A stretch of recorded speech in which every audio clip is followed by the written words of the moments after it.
தோன்றிய தொம்பதம் தத்பதம் சூழ்தர ஏன்ற அசிபதம் இம்மூன்றோடு எய்தினோன் ஆன்ற பராபரம் ஆடும் பிறப்பு அற ஏன்றனன் மாளச் சிவமாயிருக்குமே. யார் இந்த காகபுஜண்டர்? ஒரு சமயம் ஆதிசிவனும் ஆதிபராசக்தியும் இருக்கும் இடமான கைலாயத்தில் தேவர்கள் சித்தர்கள் ஒன்று கூடி இருந்த சமயம் சிவபெருமான் ஒரு திருவிளையாடல் புரிந்தார். எல்லோரிடமும் ஒரு கேள்வியை கேட்டார். உலகம் முழுவதும் அழிந்த காலத்தில், அதாவது பிரளய காலத்தில், பிரம்மா, விஷ்ணு, ருத்ரன், மகேஸ்வரன், சதாசிவன் என்ற ஐவர்களும் எங்கு இருப்பார்கள் என்று உங்களுக்கு தெரியுமா என எல்லோரையும் கேட்டார். ஒருவரை ஒருவர் பதில் தெரியாது பார்த்து கொண்டிருந்தனர். அந்த வினாவிற்கு திருமால் பிரளயமாகிய காலத்தில், அதாவது உலகம் அழியும் காலத்தில் ஆழிலை மேல் நான் பள்ளி கொண்டிருப்பேன். அப்பொழுது என்னுள் எல்லா சித்துகளும் வந்து ஒடுங்கும், அதாவது என்னுள் மறைந்துவிடும். நானும் ஆழ்ந்த தூக்கத்திற்கு சென்று விடுவேன். என் சார்பாக என்னுடைய சுதர்சன சக்கரம் மட்டும் யாராலும் தடுக்க முடியாத வேகத்தில் அண்டவெளியில், அதாவது வெற்றிடத்தில் சுற்றி சென்று கொண்டிருக்கும். அப்படி சுற்றி கொண்டு சென்ற சமயத்தில் ஒரு தடவை சுதர்சன சக்கரத்தை தடுத்து நிறுத்தி அதை தாண்டி சென்றார் காகபுஜண்டர். அதனால் அதன் பிறகு என்ன நடந்தது என்று காகபுஜண்டரிடம் கேட்டால் தெரியும் என்றார். திருமால் சொன்னதை கேட்ட காகபுஜண்டர், நான் எத்தனையோ தடவை பிரளயம் ஏற்பட்டு உலகம் அழிந்த நிலையில் அதை நான் பல தடவை கண்டுள்ளேன். பிரளயம் நடக்கும் காலத்தில் நான் காக உருக்கொண்டு, அதாவது காகமாக மாறி கல்லால மரத்தின் மேல் அமர்ந்து விடுவேன். திரும்பவும் பல ஆண்டுகள் கழித்து உலகம் தோன்றும். இந்த அதிசயத்தை நான் பல தடவை பார்த்து வியந்திருக்கிறேன் என்று கூறினார். காகபுஜண்டர் சிவபெருமானின் அண்ட உச்சியில் இருந்து வெளிப்பட்டவர். பிறர் கண்ணில் படாமல் மறையக்கூடிய மருந்து செய்யும் முறை, மற்றவரை மயக்கும் மருந்து செய்யும் முறை, செம்பை தங்கம் ஆக்கும் முறை, அதாவது ரசவாதம் செய்யும் முறை, மனிதர்களின் நோய்களை தீர்க்கும் மருத்துவ முறை, யோக ஞானம் பற்றிய நிலை, இறுதியில் இறைவனோடு இரண்டர கலக்கும் நிலை, அதாவது சமாதி நிலை, இவைகளை மக்களுக்கு தந்து இன்றும் வாழ்கின்றார். பாரான சாகரமே அண்ட உச்சி, 14 லோகமெல்லாம் பரத்தினூடே சீராக தெரியுமடா மௌன மார்க்கம், சித்தான சித்து விளையாடி நிற்கும் கூறாத அட்சரத்தின் குறியை காணை. கண்களை மேல் நோக்கி சொருகிய வண்ணம் கண்களை மூடிக்கொண்டு இரு புருவங்களுக்கு மத்தியில், அதாவது புருவ மத்திக்கு நேர் மேலே உள்ள கபாலத்தின் அண்ட உச்சியில் மனதை நிறுத்தி, அதாவது குழந்தை பிறந்தவுடன் தலையின் மேற்பகுதியில் உள்ள கபாலம் மூடாமல் துடித்து கொண்டிருக்குமே அந்த இடம்தான். அந்த இடத்தில் மனதை நிறுத்தினால் இறைத்தன்மை உங்களுக்குள் வெளிப்படும் என்று கூறியுள்ளார். மனம் ஒடுங்க நற்பவி நற்பவி நற்பவி என்ற மந்திரத்தை சொல்லிக்கொண்டே இருந்தால் மனம் ஒடுங்கும். பின்பு சித்தி அடைவீர்கள். உங்களுக்கு வேண்டிய அனைத்தும் கிட்டும். இந்த பூலோகத்தில் வாழ அனைத்து செல்வங்களும் புகழும் உங்களை தேடி வரத் தொடங்கும். இதை தொடர்ந்து பயிற்சி செய்தல் வேண்டும். ஆதிசிவமே காகபுசுண்டராக மாறி மக்களுக்கு வேண்டியதை வழங்கியுள்ளார். நவக்கிரகங்கள் 12 கட்டத்தில் எங்கே இருந்தால் என்ன பலன் தருவார்கள் என்பதை கூறியுள்ளார். அவர் கூறிய பாடல்களை ஆதாரமாக வைத்து எல்லாவற்றையும் கூறியுள்ளேன். கவனமாக கேட்டு பயன் அடைக. விதியை மதியால் செயலால் மாற்றி அமைக்கலாம். சிவபெருமான் கேட்ட கேள்விக்கு பதில் தெரிந்தவர்கள் கமெண்டில் சொல்லுங்கள். உங்களுக்கு தெரிந்ததை சொல்லலாம். சரியாக சொல்வீர்களா என்று பார்க்கலாம். இதோ சனிதேவன் பற்றிய ஒரு கதை.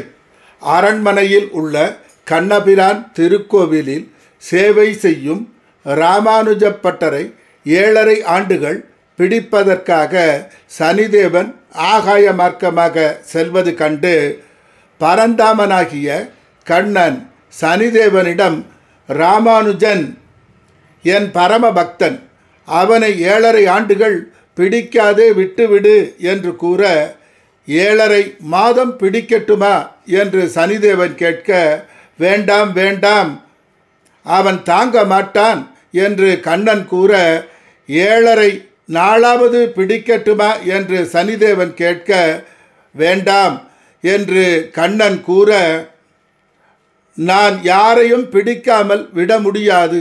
அப்படி செய்தால் நான் பராசக்தியின் கோபத்திற்கு ஆளாக வேண்டி வரும் என்று சனிதேவன் கூற, சரி, அப்படியானால் 7.5 நாழிகைக்கு பிடித்துக்கொள் என்று கண்ணன் கூறுகிறார். அதற்கு சனிதேவன் 7.5 நாழிகை பிடித்தாலும் 7.5 ஆண்டு காலம் அனுபவிக்கும் பலன் வந்து சேரும் என்று கூறிவிட்டு ராமானுஜ பட்டரை பிடிக்க செல்கிறார் சனிதேவன். அந்த சமயம் பூலோகத்தில் ராமானுஜ பட்டரின் மகள் திருமணம் நிச்சயதார்த்தம் நடக்கிறது. மாப்பிள்ளையின் தந்தை ராமானுஜ பட்டரிடம் 1008 வராகன் சீதனமாக கேட்கிறார். ராமானுஜ பட்டர் வாழும் நாட்டின் அரசர் ராமானுஜ பட்டரின் பால்ய நண்பர் ஆவார். பட்டரின் மகள் திருமணத்தை கேள்வியுற்ற அரசர் தானே நாளை 1008 வராகன் காசும் பெண்ணிற்கு தங்க மாலையும் வைர ஆபரணங்களும் அனுப்புவதாக கூறுகிறார். மறுநாள் குறித்த நேரத்திற்கு அரசர் பொருட்களை அனுப்பாததால் வேதனை அடைந்த பட்டரின் மனைவி, இப்பொழுது நாம் என்ன செய்வது என்று தன் கணவனாகிய பட்டரை கேட்க, திருமாலின் பட்டர் திருடனாக வேண்டியதுதான். திருவேங்கடத்தான் காசு மாலையை திருடினால்தான் மகள் திருமணம் நடக்கும் என்று பட்டர் கூறுகிறார். அப்பொழுது அங்கு வந்த காவலர்கள் பட்டர் பேசியதை கேட்டுவிட்டு மந்திரியிடம் அவர்கள் அதை சொல்ல, அந்த நேரம் திருவேங்கடத்தான் காசு மாலை காணாமல் போயிருந்ததால் பட்டரை அழைத்து, நீங்கள்தானே காசு மாலையை எடுத்தீர்கள், உண்மையை கூறுங்கள் என்று பல தடவை சாட்டையால் அடித்து உண்மையை சொல்லுங்கள், உண்மையை சொல்லுங்கள் என்று துன்புறுத்துகிறார்கள். அப்பொழுது அங்கு நடந்த கொடுமைகளை கண்ட அரசன் அங்கு வந்து, நிறுத்துங்கள், என்ன இருந்தாலும் அவன் என் பால்ய நண்பன், இதோடு விட்டுவிடுங்கள், இனி அவனை கோவிலுக்குள் சேவை செய்வதை அனுமதிக்க வேண்டாம், விட்டுவிடுங்கள் என்று கூறிவிடுகிறார் அரசர். திருட்டுப்பட்டம், அடி உதை, அவமானம் இதையெல்லாம் அனுபவித்த பட்டர் மனம் நொந்து தன் உயிரை மாய்த்து கொள்ள கோவில் குளத்தில் இறங்குகிறார். அந்த நேரம் சனிதேவன் அங்கு தோன்றி அவரை தடுத்து நிறுத்தி, உம்மை காத்தருளும் நேரம் வந்துவிட்டது என்று கூறுகிறார். என்னை தடுக்க வந்த நீங்கள் யார் என்று பட்டர் கேட்க, நான் தான் சனீஸ்வரன். இந்த நேரம் முதல் உங்களுக்கு வேண்டிய செல்வங்கள், புகழ் அனைத்தும் கிட்டும். உலகம் உள்ள மட்டும் அழியாத புகழ் அடையப் போகிறீர்கள். சனி கொடுத்தால் எவர் தடுப்பார் என்று கூறி மறைகிறார். அந்த நேரம் அங்கு வந்த மன்னனும் தன்னை மன்னித்து விடும்படியும் தவறு நடந்துவிட்டது. மகத நாட்டு மன்னனுக்கு பூரண கும்ப மரியாதை செய்யும்போது திருவேங்கடத்தான் மாலையை அவர் கழுத்தில் அணிவிக்கும் போது மாலையுடன் காசு மாலை மாலையுடன் சுற்றி மகத நாட்டு மன்னனிடம் சென்று விட்டது. அந்த காசு மாலையை அவரும் திருப்பி அனுப்பிவிட்டார். நான் தான் அவசரப்பட்டு விட்டேன், எல்லாவற்றிற்கும் நானே காரணம். தன்னை மன்னித்து விடும்படி பட்டரிடம் மன்றாடினார் மன்னர். இந்த கதையின் மூலம் என்ன தெரிகிறது என்றால், சனிதேவன் ஒருவரை பிடிக்கும் காலத்தில் செய்யாத தவறுக்கு கூட தண்டனை, அரசு தண்டனை, அவமானம், வரவேண்டிய பணம் வராது போதல், மிகுந்த மனவேதனை, கவலை, துன்பம், உடல் வேதனை, வேலை போதல், தன்னைத்தானே மாய்த்து கொள்ளும் எண்ணம் தோன்றுதல், உயரத்தில் இருந்து விழுதல், தக்க சமயத்தில் உதவி கிடைக்காத நிலைமை, நண்பர்கள் எதிரியாதல், தானே மற்றவர்களிடம் அடிமை ஆதல், தன்னை தனிமைப்படுத்திக் கொள்ளல், பேச்சால் பிரச்சனையை வரவழைத்துக் கொள்ளுதல், வீண் வார்த்தை பேசுதல், சித்தபிரமை பிடித்தவர் போல் நடந்து கொள்ளுதல், சாஸ்திர சம்பிரதாயப்படி நடந்து கொள்ளாத நிலைமை, சனிதேவன் பிடிக்கும் காலகட்டத்தில் மேற்சொன்னவைகள் அனைத்தும் நடக்க வாய்ப்புகள் அதிகம். தான் பிறந்த நட்சத்திரத்தில் சனிதேவன் கோச்சாரத்தில் செல்லும் சமயம் தசாபுத்திகள் சரியில்லாத நிலையில் மட்டுமே இவ்விதமான கெட்ட பலன்கள் நடக்கும். மற்ற நேரங்களில் சனிதேவன் நன்மையே தருவார். தற்சமயம் சனி பகவான் செல்லும் வீடு மீன வீடு ஆகும். அது ஒரு சுபர் வீடு ஆகும். வீடு கொடுத்த குரு பகவான் சனி பகவானுக்கு கேந்திரத்தில் திரிகோணத்தில் செல்வதாலும் உச்ச வீட்டை நோக்கி செல்வதாலும் நிச்சயம் நன்மைகளை வாரி வழங்குவார். ஆகையால் இந்த சனி பெயர்ச்சியில் அச்சமோ பயமோ குழப்பமோ கவலையோ அடைய தேவையில்லை. நன்மைகளை வாரி வழங்குவார் என்பதில் ஐயம் இல்லை. சில சமயம் சிலருக்கு சரியான நேரத்தில் உணவு உண்ண முடியாமல் வேலை பளு அதிகரிக்கும். குடும்பத்தை விட்டு பணம் சம்பாதிக்க வெளிநாடு செல்ல வேண்டி வரும்.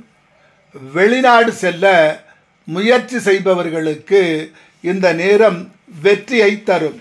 வெளிநாடு செல்வதால் தன் வேலைகளை தானே யார் உதவியும் இல்லாமல் சமையல் செய்து உணவு உண்ண வேண்டி வரும்.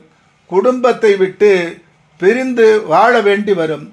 திருமணம் ஆனவர்களாக இருந்தால் மனைவியை பிரிந்து வாழ வேண்டி வரும். நிச்சயம் உங்கள் திறமைக்கு அங்கீகாரம் கிட்டும் நேரம். சிலருக்கு மறைந்தவர் பணம் கிட்டும். சிலருக்கு கேம்பிளிங் மூலம் பணம் சம்பாதிக்க மனம் தூண்டும். அதில் ஈடுபடுபவர்களுக்கு நிச்சயம் கவனம் அவசியம் வேண்டும். சிலருக்கு மூதாதையர் சொத்து விற்று பணம் கிட்டும் நேரம். எல்லோரிடமும் கவனமுடன் பழக வேண்டும். எந்த ஒரு காரியத்தை செய்வதாக இருந்தாலும் பல தடவை யோசித்து செய்தல் வேண்டும். யாரையும் உடனே நம்புதல் கூடாது. ஒருவரை பற்றி மற்றவரிடம் பேசுதல் கூடாது. எந்த ஒரு காரியத்தையும் நாளை செய்து கொள்ளலாம் என்ற எண்ணம் கூடாது. ஒருவரை சந்திக்க 1 நிமிடம் தாமதமாக செல்வதை விட 3 மணி நேரம் முன்கூட்டியே செல்வது இந்த காலத்தில் நன்மையை தரும். பழைய விஷயங்களில் மனம் ஈடுபாடு அதிகம் இருக்கும். போன பிறப்பில் செய்த நல்ல கர்ம வினையின் பயனாக சனி பகவான் யோகங்களை அள்ளி கொடுக்கும் காலம் இக்காலம். தீய வழி எது, நல்ல வழி எது என்பதை புரிய வைத்து நல்ல வழியில் நடத்தி செல்லப் போகிறார் சனி பகவான். மருத்துவ சோதனையின் மூலம் உடலில் உள்ள குறைபாடுகளை கண்டறிந்து உடல் ஆரோக்கியத்தை தரப்போகிறார் சனி பகவான். அனாவசிய செலவுகளை கண்டறிந்து திட்டமிட்டு வாழ கற்றுத்தரப்போகிறார் சனி பகவான்.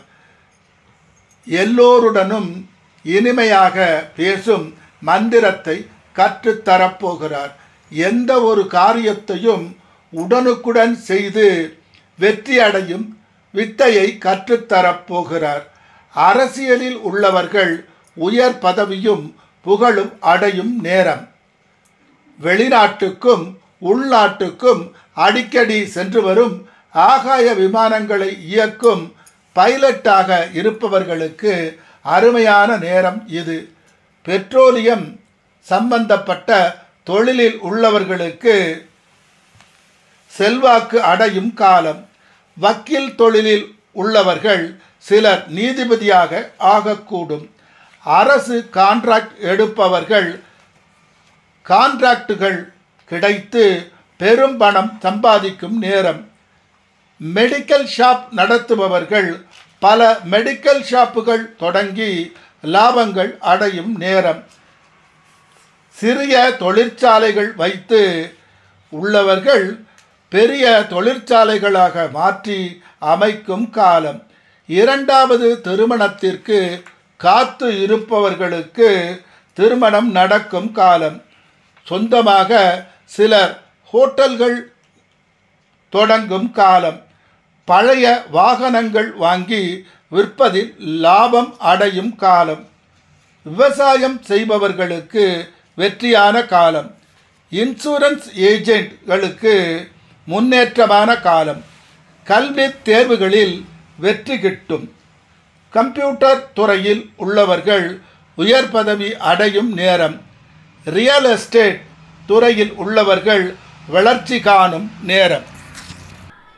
காக புஜண்டர் அருளிய மந்திரம். நற்பவி நற்பவி நற்பவி நற்பவி நற்பவி நற்பவி நற்பவி நற்பவி நற்பவி என்ற இந்த உயர்ந்த மகா மந்திரத்தை தினமும் 108 முறை ஜெபம் செய்யவும். நல்லன அனைத்தும் கிட்டும். நிம்மதி கிட்டும், புகழ் கிட்டும், செல்வம் கிட்டும், இன்பம் உண்டாகும், சந்தானம் கிட்டும்.